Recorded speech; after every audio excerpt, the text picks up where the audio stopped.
যারা ঘরের মানুষদের কাছে কষ্ট পান তারা এই একটি কাজ করুন। সবচেয়ে বেশি কষ্ট তখনই হয় যখন বাইরের মানুষ নাই, নিজের ঘরের মানুষেরা আপনার মূল্য বোঝে না। সারাদিন সবার জন্য কাজ করলেন, কিন্তু কেউ একবারও জিজ্ঞেস করলো না তুমি কেমন আছো।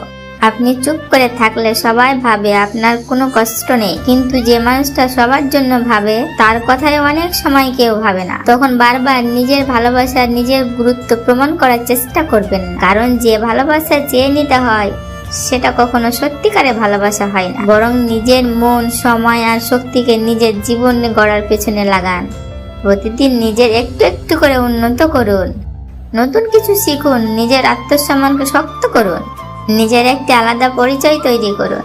মনে রাখবেন, মানুষ কথার মূল্য সব সময় দেয় না, কিন্তু আপনার পরিবর্তন, আপনার ব্যক্তিত্ব আর আপনার সাফল্যের মূল্য একদিন না একদিন দিতেই বাধ্য হয়। চাণক্য বলেছেন যে মানুষ নিজের মূল্য নিজেই তৈরি করে, তাকে একদিন অবহেলা করা মানুষেরাও সম্মান করতেছে।